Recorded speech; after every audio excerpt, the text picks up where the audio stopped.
Have you ever thought about what you would do if you were inside of your house and all of a sudden some criminal scumbag bursts through your front door, grabs you by the waist, and starts kissing you? I know this is like a super strange, weird kind of scenario, but this is actually a real life story that happened in Pinellas County, Florida, just a couple days ago. So this incident happened on July 25th. So a 36-year-old man, this guy right here, which looks like he's on some drugs or something, man, right? He just burst into this woman's home. Now, the news articles and police reports, they don't tell us if the front door was unlocked or if the bad guy kicked the door in. I'm going to assume that the front door or whatever door he came in was unlocked. The reason I say that is the victim, the homeowner, she didn't actually know that this guy was inside of the house so she's in the laundry room. She's doing whatever she's doing. This bad guy comes up, grabs her from behind. I want you to imagine that this is you, or maybe that this is your wife in the laundry room. Some crazy, creepy dude comes in, grabs her by the waist, pulls her close, and starts trying to kiss her neck, kiss her face, kiss her cheek. Super crazy, man. Now, this woman, obviously freaked out, right? She put up a huge fight, and then she was able to flee the home. This guy actually stayed inside of the house. Now, again, I want you to imagine for a second. You know, I have 3 little children. If Tiffany is in the house, I'm away doing something, some scumbag comes in, grabs her by the waist, starts trying to kiss her or whatever, she can't run. My other 3 kids are in the house, right? So imagine you have children in the house. You can't just abandon them. You got to stay and be able to defend yourself and defend them. What would you do? Do you have a firearm inside of your home that you have quick, instant access to? Do you keep your doors locked? You know, we call this being a hardened target. We want to make it very difficult for bad guys to be able to penetrate that perimeter barrier, right? That's why it's important to have your doors locked, glass doors locked, some type of home security system, cameras. Those items are not going to stop a bad guy from coming in your home. But what they are going to do is it's going to be an early warning system to notify you that something strange, something dangerous is happening. So that way you have the time to react accordingly and defend yourself and defend your family. You know, a big question that a lot of people are going to have is a firearm legal to use in a situation just like this?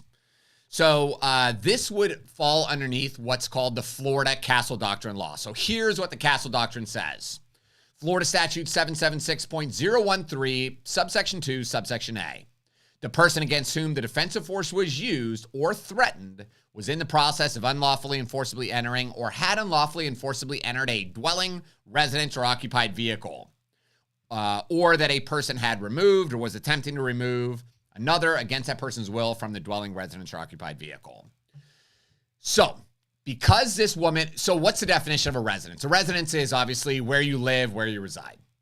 A dwelling would be any place that is designed for a person to sleep at night. So that could be like a tent, an RV, a motel room, a hotel room. Could be a friend's house. Like maybe you're sleeping on my couch because we were drinking or whatever. You're sleeping in my house, bad guys trying to break in. That is your dwelling, and you have a legal right to defend that dwelling just like it's your own. 3 things have to happen before we have a legal right to use a firearm in self-defense inside of our dwelling, residence, or occupied vehicle. Number 1, the bad guy has to enter unlawfully. So what does unlawful entry mean? Unlawful entry means that the bad guy was not invited or does not have a legal right to be there. The second requirement is that the bad guy has to enter by force. A forcible entry could include kicking in a front door, picking a lock, breaking a window. But that could also mean that if your front door was unlocked and shut and the bad guy came up and turned the doorknob, that would be considered a forcible entry according to Florida law. The final requirement, number 3, is that the use of deadly force has to be a reasonable response. Many years ago, one of my students, I love asking the students in my Florida Concealed Carry Masterclass why they want to get a carry permit. And this lady told me the craziest story. She said, Ryan, the other day, I got off of work, I unlocked my front door, and I tried to push my door open, but I couldn't. There was like something in the way blocking the door. In her own words, she said, I thought it was my boyfriend drunk on the ground. And I was like, miss, you need a different boyfriend. Like, if this is a standard in your relationship, this is not good, okay? So she said, I pushed him out of the way. I stepped over the body. I flipped the light on, and it was not my boyfriend. It was a burglar. So this burglar broke a window in the back of the house, climbed in, and was stealing a bunch of stuff.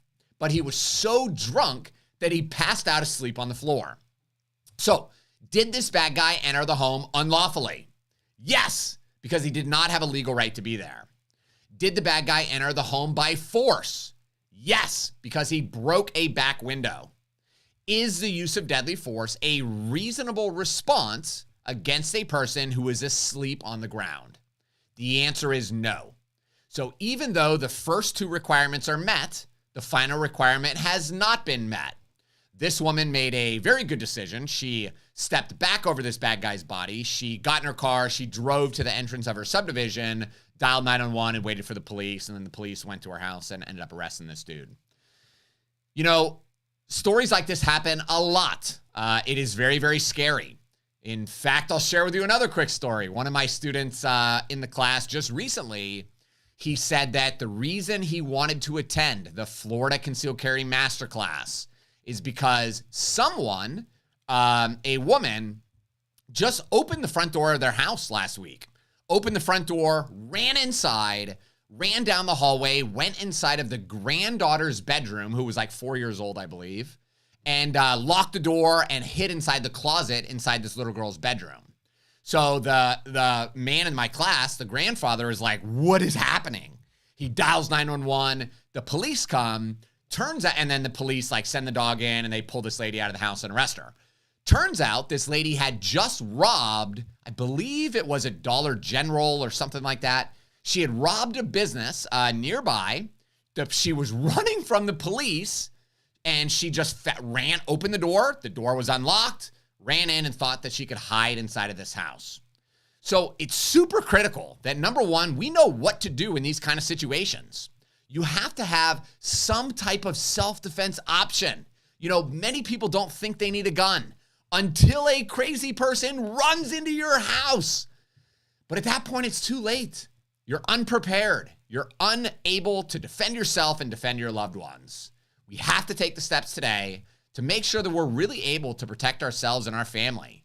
Don't make the mistake so many people make, which is waiting until after the violent attack to really understand what they can or cannot do with their firearm in the state of Florida.